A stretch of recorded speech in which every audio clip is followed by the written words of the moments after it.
What is up, everybody? It is Kellen here from Start Your Systems, and welcome to 2000 Las Vegas. This is a track that was posted by Moto Blood on the forums. I think he says he was posting for James Lale or somebody. But anyway, this is the site of Jeremy McGrath's 70th Supercross win. Obviously put him in a realm that was pretty remarkable, pretty tough to beat. It was where he'd already clinched, I believe, his 7th title the weekend before, but still to wrap up and go into the 70 mark of total wins in his career was pretty remarkable. And he also stopped David Villemin from winning a lot of money on this night. So I wanted to load up this track, play it for a couple reasons. First of all, to just highlight McGrath's career again, because I feel like a lot of the younger generation, obviously people who watch these videos are a little bit of the younger audience that are into the moto games, don't really know about McGrath and some of the things that he accomplished throughout his career. So I wanted to talk a little bit about that, but also wanted to talk about the difference in the way Supercross tracks are laid out now, 23 years later, versus back then when it was the two-stroke era, and I'm riding a 252 stroke, a replica of McGrath's title-winning Mazda Yamaha from that year, but a little bit off in the gear data. Loaded up some 2002 No Fear Electron stuff to go with the bike, so doesn't match fully what he had going that night, but he did wear No Fear gear, and yeah, just kind of cool to relive it a little bit. So let's talk about McGrath first of all. Like I said, this is the site of his 70th career Supercross win. He won 2 more times in 2001, and then Ricky Carmichael went on a streak from there, pretty much. He came into the next year with the number 1 plate, won the opener, won round 3, Ricky won round 2, and then Ricky won every single Supercross race after that, and McGrath never won another Supercross again, so landed on that 72 mark. But just to show you how remarkable it is where he was at this point in his career, this was the end of his 8th full season in the 250, then now 450 class.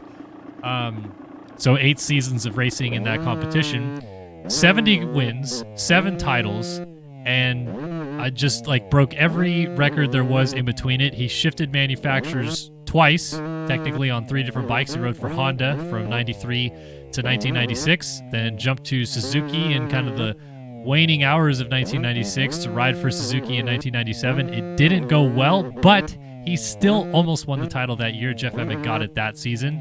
Then jumped back to Yamaha in a kind of privateer effort, a little bit unheard of for those days, to jump over to Chaparral Yamaha as it was in 98. Then it became Mazda Chaparral Yamaha. But yeah, it was, factory or bust kind of back in those days. Like, you were either on a factory bike or you weren't. And McGrath was getting a little bit of help from Yamaha, but it didn't really come early in the season. And once he started winning in 98, that's when it really came about. So he takes this kind of privateer team and turns them into a champion in 98, comes back, wins again in 99. And then really 2000 was almost like his magnum opus a little bit with Yamaha. He won a lot in 98 and 99, but I feel like 2000 was probably the most dominant he was on a Yamaha, kind of going back to his Honda days. So there's every reason to believe going back into 2001 that things would continue, especially because when he won this title in 2000, he primarily beat David Villemin. David Villemin was a factory Yamaha rider. Villemin won majority of the races that McGrath did not, and was able to beat Villemin. But Ricky Carmichael was not really on the radar. At this point in time, Ricky had no 450/250 class titles. He had won everything there was to win in a 125. He had a perfect season in 1998 in Supercross on a 125, won 3 125 national championships in motocross. But at this exact time, when McGrath wins his 70th Supercross race, Ricky has 1 win on a premier bike to his credit, and that was winning the 2000 Daytona Supercross. And everyone's like, well, yeah, Ricky's unbelievable outdoors. Of course, his first win at that point is going to be at Daytona. But you can see why at that point in time it's almost a little bit like Eli Tomac versus Chase Sexton, I guess, where you can say well, Eli's got all the records, all the accolades, all the build-up, the long career. There's no way he's going to get taken down. But just the next year, it was party over for McGrath. So again, let's get back to 8 years in the class, 7 championships, 70 wins. If you look at Eli Tomac, who is the highest win total rider actively at the moment, 52 career Supercross wins, and don't think he's done just yet winning, but I don't think he'll get to McGrath's mark of 72. But even if you look at Eli Tomac, he made his 450 class debut in 2014. So we have had 10 full years of Eli Tomac in the class. He has 2 Supercross titles. He should have had 3. Others would argue he should have 4. I think he should have 3 because this year he tore his Achilles while he was the championship leader.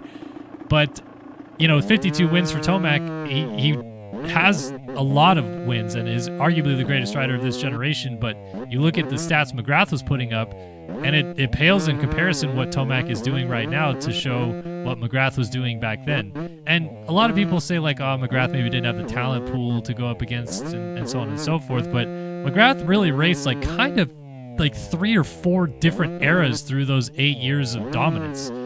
He, obviously had to dethrone Jeff Stanton, Damon Bradshaw, those guys originally. And then he had to go through the tenure of Mike LaRocco is really good. Then Jeff Emig starts his rise. He's really good. Emig wins his title in that one year that McGrath was having a little bit of a tough time on Suzuki.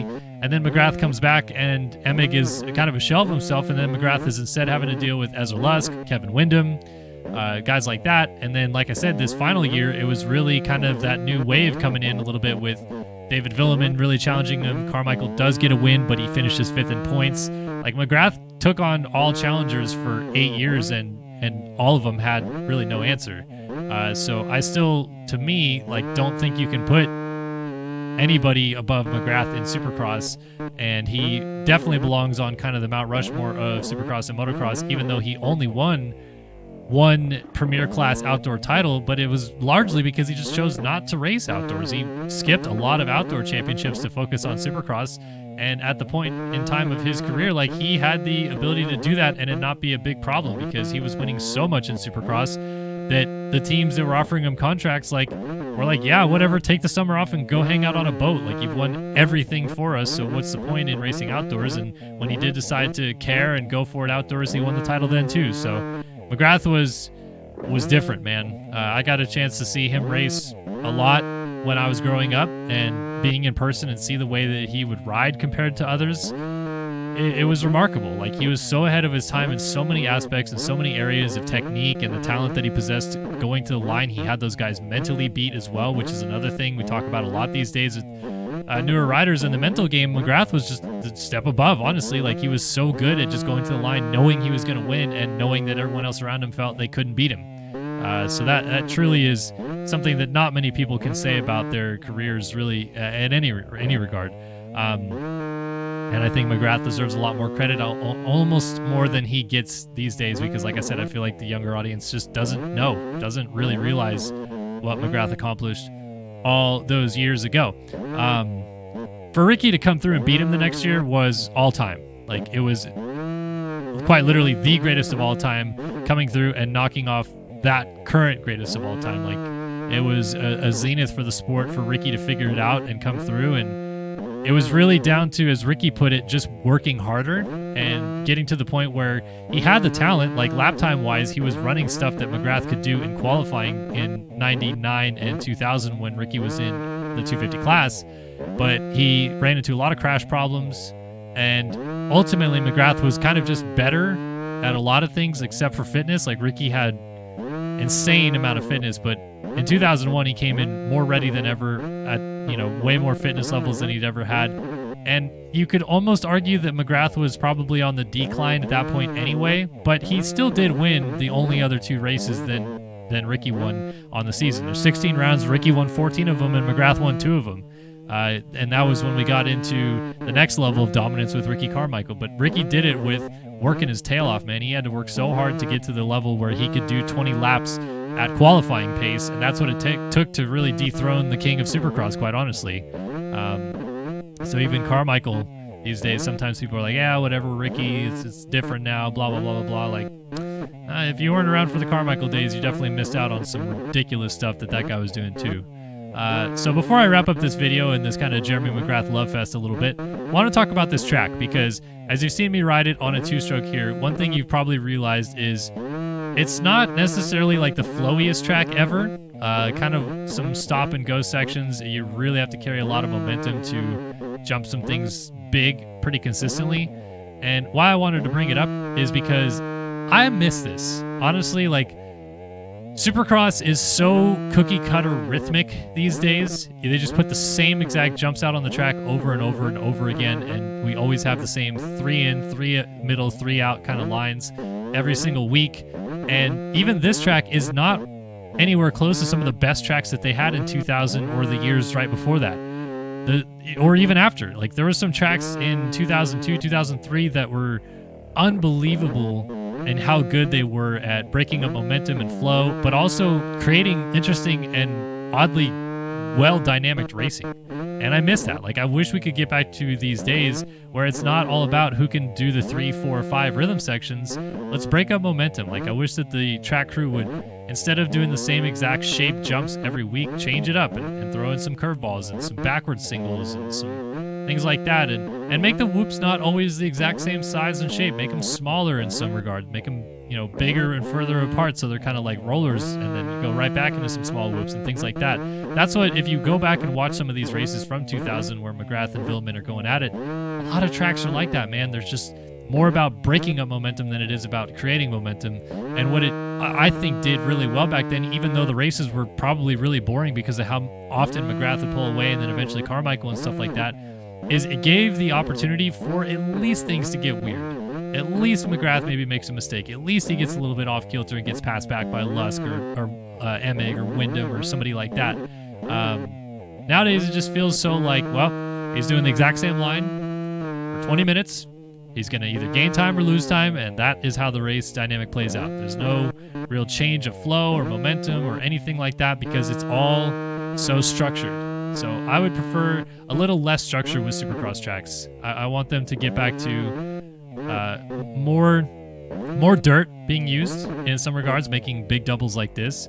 More options opened up so it's not the same lines over and over again. And honestly, break up flow.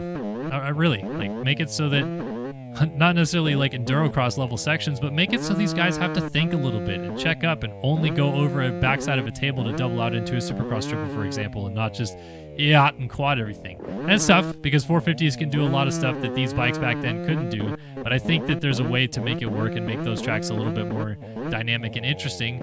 And they're challenging, but they're also safer because if you do break up the flow and the rhythm, it does slow the speeds down. So even though you might have an extra crash or two because they're a little bit confused by how to attack a section or whatever, they're only doubling something instead of quadding because that's how the rhythm and the momentum broke up the flow of the racetrack. So yeah, like I said, fun to kind of play an old track like this and talk about dynamics like that and things I wish we could see a little bit more in the Supercross tracks as well.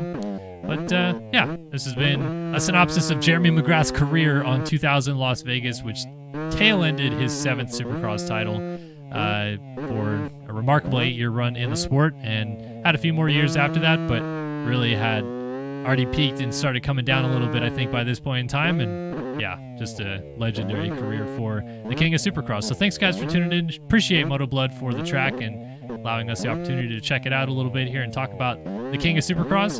Thanks, guys, for tuning in. Hopefully you enjoyed this video, and I'll see you guys in the next one. So long for now.